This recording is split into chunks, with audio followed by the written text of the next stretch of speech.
Hay una frase que escucho cada vez más cuando hablo con ejecutivos, CTOs o fundadores. La inteligencia artificial no es peligrosa.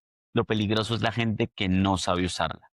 Y hoy vamos a comprobarlo, porque mientras el mundo celebra que la inteligencia artificial acelera la productividad, abre nuevas profesiones y automatiza tareas repetitivas, también hay un lugar menos glamoroso de la industria tecnológica, y son los errores millonarios que han cometido las compañías al intentar implementar inteligencia artificial. Errores que no ocurrieron necesariamente por malas herramientas, sino por problemas de diseño o problemas al entender los datos. Hoy vamos a revisar dos de los casos más emblemáticos y documentados de los últimos años sobre el uso de la inteligencia artificial en las áreas de compañías. Y para hablar de eso hoy está un invitado de confianza del canal, Juan David Vargas. Para quienes no te conocen, Juan David, por favor, cuéntanos más de ti, cuéntanos de cómo tu experiencia nos va a aportar a este capítulo de las notas del reclutado. Claro que sí, Juan Diego, muchas gracias por invitarme. Bueno, para toda la audiencia, mi nombre es Juan David Vargas, tengo experiencia en inteligencia artificial, trabajé como consultor de inteligencia artificial en Londres, he trabajado para empresas de tecnología en Nueva York y actualmente vivo en Colombia trabajando para una empresa de Estados Unidos. Perfecto, Juan. Hoy vamos a hablar de dos historias, como te decía. La primera es sobre una empresa que creo que todos conocemos, un clásico cuando hablamos de grandes empresas, de empresas que lo dominan todo, casi de monopolios. Vamos a hablar de Amazon. Hablamos de Amazon, vamos a hablar de un proyecto que empezó en el 2014, antes de la locura de ChatGPT, de todo lo que pasó después con todas las nuevas aplicaciones que salieron relacionadas a inteligencia artificial. Amazon en 2014 tenía un reto, es que tenían muchas contrataciones que hacer. Entonces, para superar este reto, ellos decidieron formar un equipo élite de ingenieros. Era un proyecto completamente confidencial, parte de una iniciativa que se llamaba Amazon Machine Learning Initiative. Básicamente, el problema o el gran reto era construir el primer sistema de reclutamiento completamente automatizado del mundo. Pero claro, no estamos hablando de 2025, estábamos hablando de 2014. No sé, Juan, desde tu experiencia, si tú recuerdas cuáles eran las herramientas cercanas o qué proyectos en ese entonces antes de que creo que ChatGPT marca un antes y un después en lo que fue inteligencia artificial y machine learning. Entonces, ¿qué dirías tú que recuerdas que se implementaba en ese entonces o antes de las herramientas más famosas, digámoslo? Bueno, vamos a hablar de una época donde las presentaciones no eran en Canva, no iban Ujú. bonitas, ¿no? Eran presentaciones hechas en PowerPoint, cantidades y cantidades de spreadsheets, o sea, de Así Excel. es. Digamos que hacer diseño gráfico era todo digamos, un desafío. Y hasta ahora se empezaba a hablar un poquito de los sistemas en la nube. Bien, podemos volver a remontar un poco el tiempo y hablar un poco de redes sociales. Instagram hasta ahora estaba desarrollando su algoritmo. Entonces la tecnología hasta ahora estaba dando sus primeros pasos. Y algo que me parece interesante ahí, Juan Diego, es que Amazon fue de los pioneros en apostarle a la tecnología. Y bueno, puedes Sí. mirar hoy en día quién es Amazon. Ellos en esos momentos, en 2014, su reto era procesar más de 50,000 hojas de vida al año. Que si te soy sincero, pensando en lo que es Amazon, y siquiera son tantas hojas de vida para la cantidad de hojas de vida que existen ahora, porque como ahora tenemos más producción de contenido, más personas se postulan más rápido y se le tiene que pagar más publicidad a las postulaciones, por lo que parece entonces era bastante, pero estoy seguro que Amazon hace mucho superó esos números. Entonces ellos se estaban preparando para lo que se venía y lo que necesitaban era un análisis de 50,000 hojas de vida que pudieran ser analizadas sin intervención humana, ¿sí? Sobre el papel esto era increíble, pero en la práctica es muy difícil crear un sistema en el que no intervengan humanos, sobre todo con las herramientas que existían en ese tiempo. Básicamente lo que hizo el grupo de ingenieros fue tomar 10 años de datos históricos y con eso entrenar un modelo que predecía cuáles eran los mejores candidatos para cada cargo, ¿sí? Obviamente yo no soy técnico, yo me dedico a reclutar perfiles técnicos, a encontrar perfiles técnicos, yo no lo soy, pero el elemento lógico que se podría pensar ahí es, en la base de datos identificas palabras claves que coinciden y por lo tanto sugieres cuál hoja de vida está mejor calificada. Esto hoy lo hace LinkedIn, lo hace el empleo y demás. Sí, digamos, ahí me parece también interesante algo, Juan Diego, que mencionas y es el hecho de dónde está aprendiendo un algoritmo, ¿no? Ujú. Y de dónde está aprendiendo nuestra inteligencia artificial.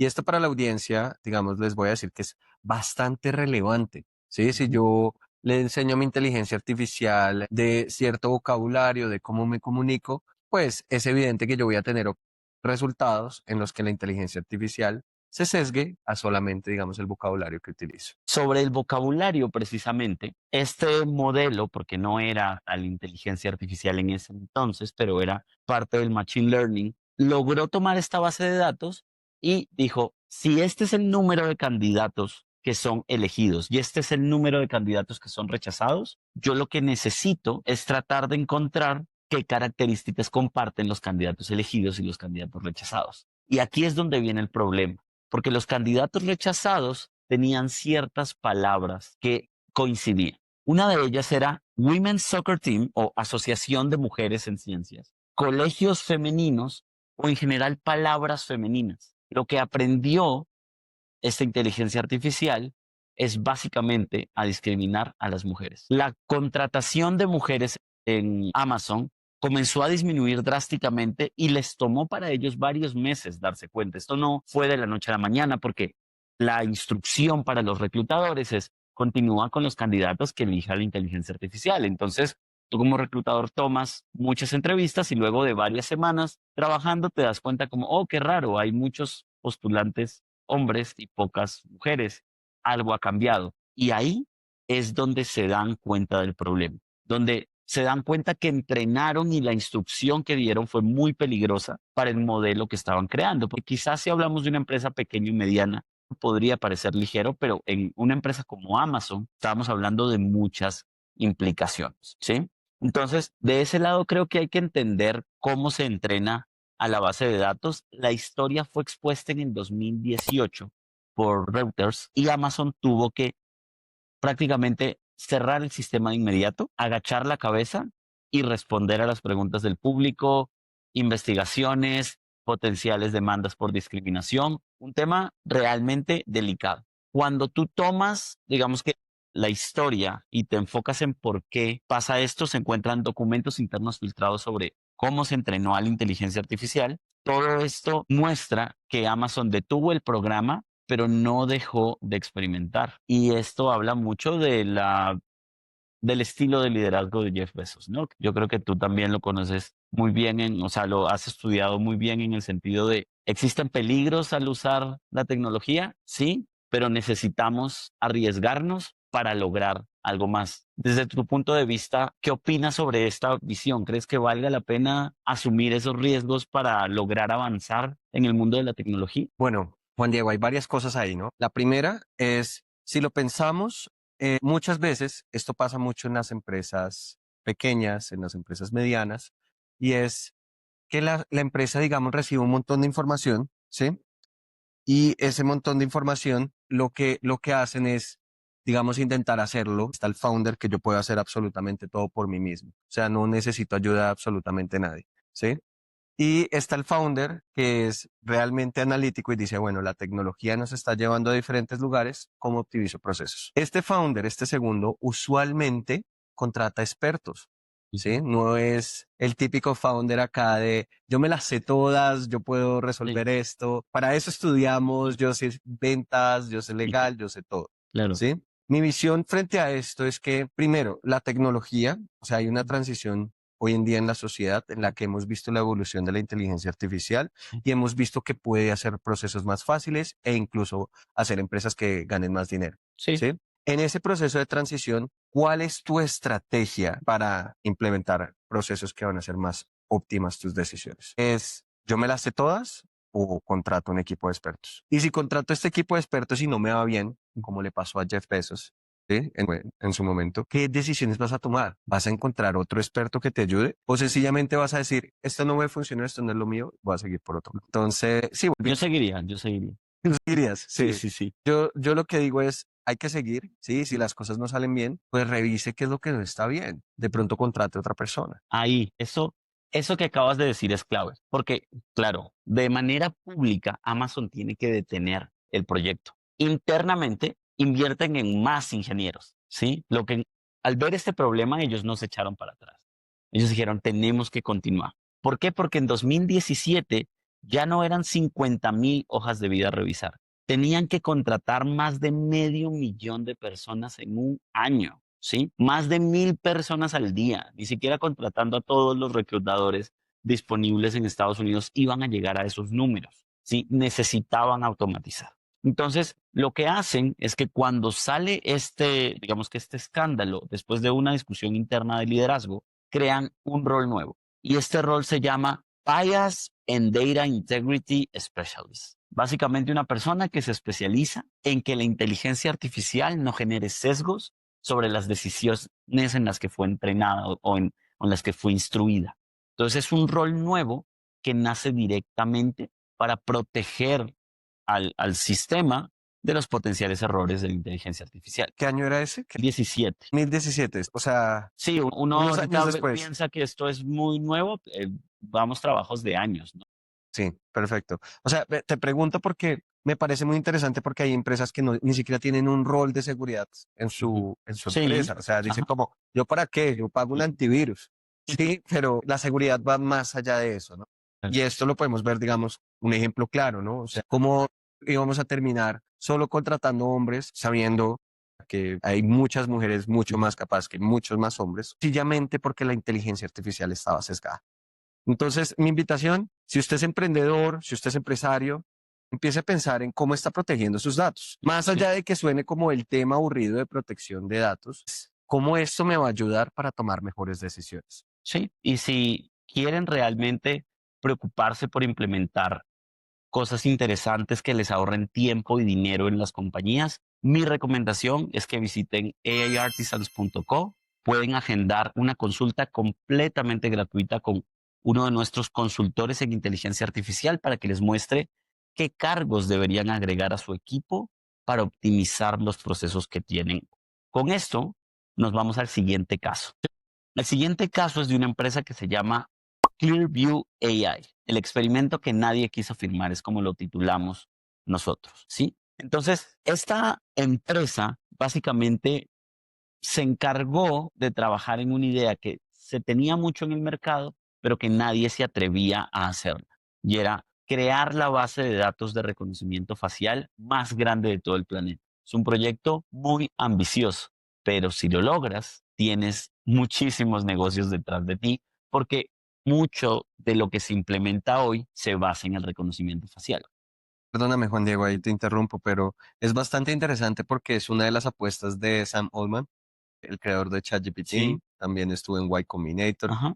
El man le está apostando a tener la cara de todas las personas diciendo, bueno, esto es una medida de seguridad para protegerlos, pero es una de las cosas que más le está apuntando él. Yo no sabía. ¿Y sabes si eso es dentro de ChatGPT? No, O sea, ¿es un realmente, proyecto de OpenAI o es sí, externo? digamos en Colombia le hicieron un ban Sí. porque no estaba manejando, No estaba ¿cómo es? siguiendo como las regulaciones, imagino. Sí, espérate, te digo, Además que debe ser muy difícil seguir regulación por cada país. Or- ORB. Entonces, este era un proyecto de él que básicamente sí, era para reconocimiento facial y decir, yo los protejo, yo voy a tener una base de datos. sí. Pero bueno, ya vamos a escuchar un poco más el poder del reconocimiento facial. Claro, en este caso la forma en como los fundadores de Clearview pensaron en esto fue básicamente scrapear, tomar datos de Internet de más o menos 30,000 millones de imágenes. Se apoderaron de las redes sociales, de Instagram, de Facebook, de YouTube, de blogs. Incluso tuvieron acceso a cámaras gubernamentales y perfiles públicos. Fotos que las personas ni siquiera se imaginaban que tenían de ellos, porque muchas personas dicen, no, yo no utilizo redes sociales para que no me detecten o no puedan saber tanto de mi vida, pero realmente hay mucha información. La cantidad de cámaras que hay hoy solamente por ingresar a un comercio ya te da muchísima información sobre las personas. Entonces, Clearview logra hacer esto porque era una empresa creciente. Esto no lo podía hacer Google, no lo podía hacer Meta, no lo podía hacer Microsoft, porque ellos están muy regulados y tienen muchos ojos sobre ellos. Solo recordemos los juicios que ha tenido Google, que ha tenido Meta, tratando de justificar, incluyendo TikTok, si lo que hacen ellos es ético o no, si cumple con todas las regulaciones mundiales que existen. Entonces, Clearview se atrevió a hacer. De sus primeros clientes, ¿quiénes eran? Los departamentos de policía, las agencias privadas, los gobiernos extranjeros y las compañías de seguridad, ¿sí? Las personas que alcanzaron a usarlo reportaban que con una foto borrosa, y estoy hablando de una foto borrosa del 2020, ¿sí? Mm. Con una foto borrosa en cualquier, Hola, teníamos ahí bajan como el iPhone 13, 12. seguramente como el 12, y decía que en cualquier cámara que pasara una persona caminando, solo con un pequeño pantallazo, podías tener todos los datos de la persona: nombre, dirección, ocupación, historial, redes sociales, publicaciones que haya hecho en Internet. Wow. Entonces, claro, pro de la seguridad de todos parece beneficioso, pero la discusión se abre sobre qué tanto realmente estas empresas podrían apoderarse de algo tan privado como la identificación de un rostro, ¿no? Y no sé si tú tienes, hay opiniones, porque veníamos de Amazon, donde uno dice, claro, Jeff Bezos siguió experimentando por el progreso, y el progreso en el caso de Jeff Bezos era contratar personas más rápido, el riesgo no parece tan alto. Aquí sí podría parecer mucho más alto, porque es darle mucho poder a un gobierno o una entidad gubernamental. No sé de tu lado, ¿cómo manejas ahí si la apuesta a la tecnología tiene que avanzar, entonces hay que hacerlo? ¿Qué opino? Lo primero, y siendo 100% honesto, yo creo que nuestra generación Ujú, va a conocer esto. O ujú, sea, esto va a pasar. O sea, no es algo que podamos evitar. La tecnología sigue avanzando y el tener, ¿por qué es tan importante el tener el rostro de una persona? sí, Porque van a poder, en vez de que seas un número detrás de una pantalla en redes sociales, van a sí, poder saber quién eres, qué quieres, qué no te ujú, gusta. Te van a poder manipular. sí, Y eso es muy peligroso, ¿no? O sea, lo hemos visto solamente con las redes sí. sociales. Black Mirror, o sea, Sí, realmente. ya estamos a un punto Sí. que vamos hacia allá, ¿no? ¿Qué podemos hacer? ¿Cómo utilizamos la tecnología para bien? Y esa es la pregunta que debemos reflexionar todos los seres humanos. Recuerdo mucho, hace poquito escuché el diario del CEO y hubo una Ujú, entrevista con una persona, un ex Google, que okey, sencillamente se tomó este tema muy en serio de las redes sociales sí, y sale en un documental de Netflix que se llama The Social Dilemma. Básicamente el man dice, es que la gente fue manipulada, o sea, el hecho de que su sí, sí me teléfono acuerdo. timbre y le llegó un mail, no es porque le quiera hacer la vida más fácil, Ujú, es porque quiere que pase más tiempo en pantalla, claro, ¿sí? Y es como empezar a reflexionar todas esas decisiones. Hay mucha gente que no, sabes, le da siguiente, siguiente, siguiente, siguiente, aceptar, acepta que todos los datos, le pone todo sí, sí, sí, sí, sí, y no piensa en las consecuencias, ¿sí? Pero sí se pregunta, ve, no puedo ni siquiera pensar en comprar unas gafas cuando ya me están apareciendo. Todo eso es un sistema de manipulación. ¿Cómo hacemos que esto sea un sistema seguro? Esa es la pregunta y la reflexión ujú, que debemos tener. Ahora, en cuanto a las empresas, siento que hay un mercado que está creciendo mucho, Juan Diego, ujú, y es el mercado de la ciberseguridad. sí, De nuevo, volvemos a a esos empresarios, les vuelvo a echar su sátira diciendo, ese ujú, empresario que dice, no, pues yo le tengo antivirus a la empresa, ujú, sí, ¿sí? Pero de nuevo, es cómo utilizas la tecnología, primero, para tomar mejores decisiones sí, y segundo, para ser más efectivo. ¿Cómo le brindas esa seguridad a tus clientes? ¿Cómo tus clientes dicen, bueno, yo le estoy dando mis datos, estoy lanzando un nuevo producto, no quiero que la gente sepa? Y si no estás cuidando ninguna de estas cosas, pues, o sea, créeme que nadie va a confiar en ti y la sí. confianza es una de las cosas más importantes en los negocios. Cuando pasa esto, precisamente por el tema de la confianza, la compañía Clearview recibe unas demandas de Países Bajos, en los países de Europa, Estados Unidos. Más o menos se estima que tuvieron que pagar solo a Países Bajos más de 30.000 millones de euros. Y luego a los otros países las cifras no han sido reveladas. El punto es que la compañía queda completamente bloqueada para operar. Se queda quieta hace más o menos unos 2 años, pero no cierra. No Eso sé, quiere, no ha cerrado. sigue La compañía funcionando. sigue funcionando, sigue teniendo empleados y sigue alimentando su base de datos, ¿sí? Ya no se puede vender libremente, o sea, si tú vas a la página no puedes adquirir el acceso a la base de datos de rostros más grandes del mundo, pero sí tiene acuerdos especiales para situaciones controladas. Entonces, Llamemos controladas, sí, y ese estoy controlada. casi seguro que en unos años va a ser más flexible la capacidad de moverse a otros mercados que va a tener, ¿no? El problema o lo que detona la demanda es la alta cantidad de falsos positivos en personas que enfrentan problemas de la ley por esta aplicación. Es decir, que mañana llega un policía a tu casa y te dice, nosotros lo vimos en tal lugar y usted cometió un crimen y en realidad eso no había pasado nunca, pero no lo hacen de la manera más amigable, es decir, existe violencia, violación de algunos derechos básicos humanos. Ahí es donde llega el verdadero problema de darle tanto poder a una herramienta tecnológica, ¿no? Entonces, para mí, Clearview nos enseña definitivamente a trabajar con datos delicados, enseña a darnos cuenta que cuando tomamos datos sensibles, sean biométricos, sean financieros y demás, hay un problema grande que como, digamos que empresarios tenemos que considerar como líderes de compañías. Juan, ¿cuál crees que sería ese, esa recomendación para quien se está metiendo en modelos de negocio que son tan sensibles a la información personal de las personas? Mi recomendación es clara. Busque expertos, busque Ujú. quien le pueda ayudar y busque una persona que sepa de tecnología. Y si de pronto no tiene por dónde empezar, hay muchas plataformas que pueden ayudarle. Para quienes quieren precisamente conectar con alguien que sabe de tecnología y alguien que sabe de inteligencia artificial, ¿cómo te pueden encontrar en redes sociales? Bueno, mis redes sociales son Emprende con Juan 1. Ahí me pueden encontrar, Ujú. pues, como tal en redes sociales. Y en LinkedIn me pueden buscar como Juan David Vargas Vélez. Súper abierto a conectar. Si tienen alguna idea de negocio, quieren saber más de mí. Perfecto. Aquí tienen dos historias reales, dos advertencias. Amazon nos mostró que la inteligencia artificial aprende de nuestros errores, mientras que Clearview nos mostró que la inteligencia artificial amplifica nuestras peores decisiones. Para quienes quieren saber más de historias como estas, síganos en el siguiente capítulo de las notas del reclutador. Bye.